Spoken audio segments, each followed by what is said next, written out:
भाई, मैं हूँ रिया रजक। राबड़ी देवी ने विधानसभा परिसर में बीजेपी पर एक बड़ा आरोप लगा दिया। बीजेपी के उप मुख्यमंत्री सम्राट चौधरी पर उन्होंने आरोप लगाया है कि वो बोरिंग रोड पे लड़की छेड़ा करते थे। उसके बाद राजनीति माहौल गर्म हो चुका है। क्या ये पूरा मामला, इस पे बातचीत करने के लिए सिटी पोस्ट लाइव के संपादक दीपक शर्मा मौजूद है। सर, देखिए, मामला यह है कि बोरिंग रोड उस जमाने में सचमुच बदनाम था, लड़कियों के लिए सुरक्षित नहीं था, यह तो सच है। लेकिन सम्राट चौधरी लड़की छेड़ा करते थे या नहीं, ये राबड़ी देवी को कैसे पता है? और अगर राबड़ी देवी उस समय मुख्यमंत्री थी तो उनका दायित्व था कि सम्राट चौधरी को पकड़कर जेल भेज दें। अगर वे मुख्यमंत्री की पत्नी थी तो भी उनका दायित्व था कि वे मुख्यमंत्री को कहकर बताकर उनको जेल भेजवा दें। सवाल ये उठता है कि जो बात आज राबड़ी देवी ने कही है वो यह है कि उप मुख्यमंत्री सम्राट चौधरी आज ज्ञान दे रहे हैं।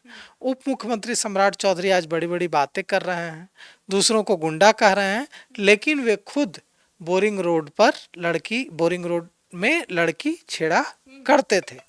अब इसका जवाब भारतीय जनता पार्टी के प्रवक्ताओं ने भी इसी तरह दिया है। नीरज कुमार भारतीय जनता पार्टी के प्रवक्ता हैं, उन्होंने कहा है कि हमारा मुंह मत खुलवाइए राबड़ी जी, हम अगर आपके भाइयों के बारे में और आपके बेटों के बारे में बोलना शुरू करेंगे तो फिर आपको बड़ा अपमान महसूस होगा, क्योंकि बलात्कार, छेड़खानी के कई किस्से खुलने लगेंगे।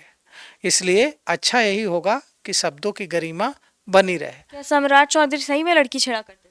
देखिए, सम्राट चौधरी सही में लड़की छेड़ा करते थे या नहीं, ये तो राबड़ी देवी को पता है, ये तो हम लोगों को नहीं पता है। हम लोगों ने तो ये नहीं कहा कि हाँ सम्राट चौधरी के ऊपर ये इल्जाम लगाया, राबड़ी देवी ने इल्जाम लगाया है। और राबड़ी देवी कोई सामान्य महिला तो है नहीं, वो बिहार की मुख्यमंत्री रही हैं, चीफ मिनिस्टर रही हैं।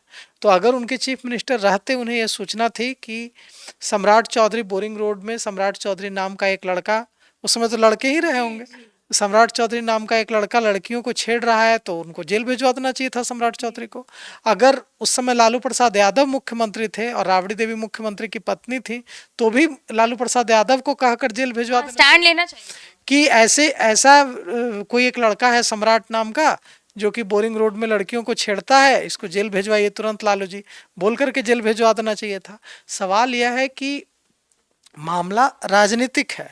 मामला यह है कि सम्राट चौधरी ने जिस तरह से हमला बोला है, कि सम्राट चौधरी ने क्या कहा, सम्राट चौधरी ने कहा कि गुंडे हैं आप लोग। सम्राट चौधरी ने कहा कि उनके लालू प्रसाद यादव पर सवाल उठाया, और इसका जवाब तेजस्वी यादव ने इस तरह दिया कि ज्यादा जोर से नहीं बोलो, गीला हो जाएगा।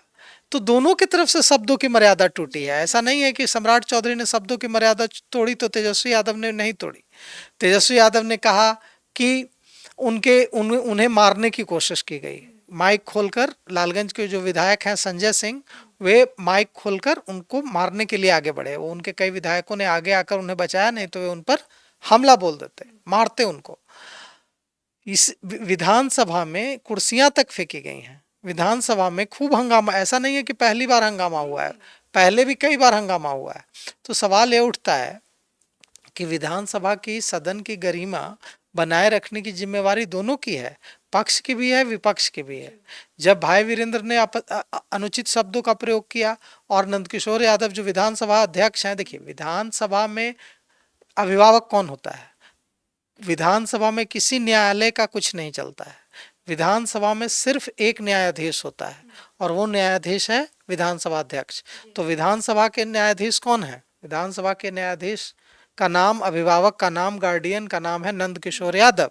नंदकिशोर यादव ने खुद कहा कि नेता प्रतिपक्ष तेजस्वी यादव आप माफी मंगवाइए। वो ऐसा कैसे बोल सकते हैं, बाप की बात कैसे कर सकते हैं? लेकिन भाई वीरेंद्र ने कहा कि हम माफी नहीं मांगेंगे। तो दोनों तरफ से गरिमा तार तार हुई है। राबड़ी देवी कह रही हैं कि तेजस्वी यादव को कई बार मारने की कोशिश हुई है। विधानसभा अध्यक्ष ने जब सवाल उठाया कि भाई वीरेंद्र माफी मांगे, और उन्होंने तेजस्वी यादव से कहा कि नेता प्रतिपक्ष आप माफी मंगवाइए, तो भाई वीरेंद्र ने माफी मांगी? नहीं मांगी। भाई वीरेंद्र ने कहा कि हम क्यों माफी मांगेंगे, हम माफी नहीं मांगेंगे। दूसरे दिन तेजस्वी यादव ने कहा कि हम क्षमा मांगते हैं, अगर हमारी बातों से पूरे, आज के सत्र में नहीं, पूरे 5 सालों में अगर किसी को भी मेरी बातों से कोई, चूंकि ये आखिरी सत्र है, तो अगर 5 सालों में कहा सुनी के दौरान कभी किसी को मैंने हर्ट किया हो तो हम क्षमा मांगते हैं, माफी मांगते हैं। और सत्ता पक्ष से भी उम्मीद करते हैं कि वे लोग माफी मांगे। लेकिन उसके बाद फिर जो हुआ उसकी तो कल्पना भी डराने वाली है।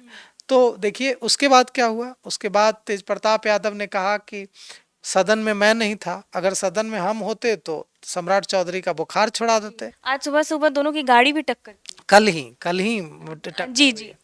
कल ही टक्कर हुई है। क्या हुआ है कि तेज प्रताप यादव उधर से गाड़ी से आ रहे थे, सम्राट चौधरी की गाड़ी इधर से आ रही थी, और तेज प्रताप यादव की गाड़ी ने सम्राट चौधरी की गाड़ी में, या सम्राट चौधरी की गाड़ी ने तेज प्रताप यादव की गाड़ी में, किसने किसकी गाड़ी में टक्कर मारी ये कहने वाले हम कौन होते हैं।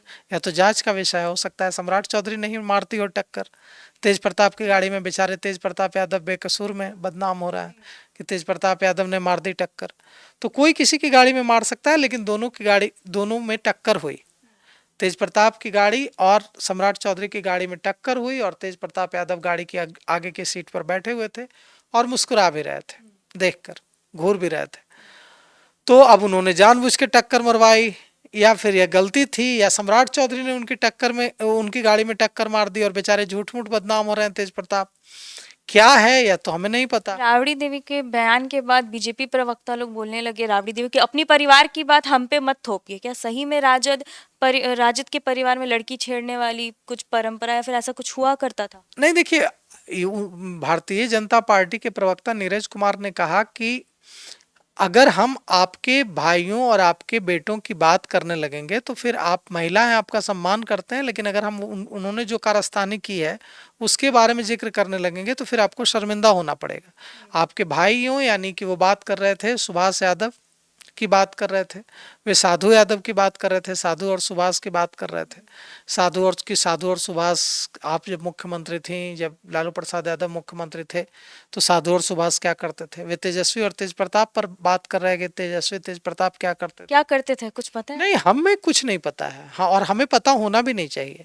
यह बात जो है वो भारतीय जनता पार्टी, जनता दल यूनाइटेड मतलब एनडीए वर्सेस आरजेडी के बीच की है। राबड़ी देवी ने को पता है कि सम्राट चौधरी लड़की छेड़ते थे, ये हमें नहीं पता है कि सम्राट चौधरी बोरिंग रोड पर लड़की छेड़ते थे। ये बात राबड़ी देवी को पता है। वो मुख्यमंत्री रही हैं, उनके पास सीआईडी से लेकर तमाम एजेंसियों के इनपुट आते थे, तो हो सकता है उनको यह इनपुट भी मिला हो कि सम्राट नाम का एक लड़का है जो कि लड़की छेड़ता है। अब और तो अगर ये इनपुट मिला था तो उन्होंने कार्रवाई क्यों नहीं की थी? क्योंकि जब सम्राट उस उम्र में रहे होंगे तो वो मुख्यमंत्री रही होंगी या लालू प्रसाद यादव मुख्यमंत्री रहे होंगे। उसके बाद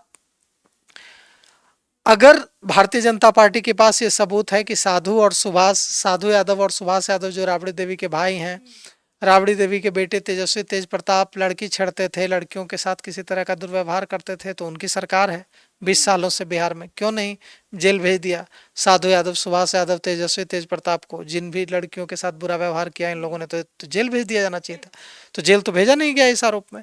तो सिर्फ ऐसे बयानों का तो कोई मतलब नहीं निकलता है। अगर आपकी सरकार थी, आपने जेल भेजा ही नहीं, अभी जिनकी सरकार है उन्होंने जेल भेजा ही नहीं, तो यह जो सिर्फ राजनीतिक बयानबाजी है, लेकिन इस राजनीतिक बयानबाजी ने तापमान तो बिहार का बढ़ा ही दिया है।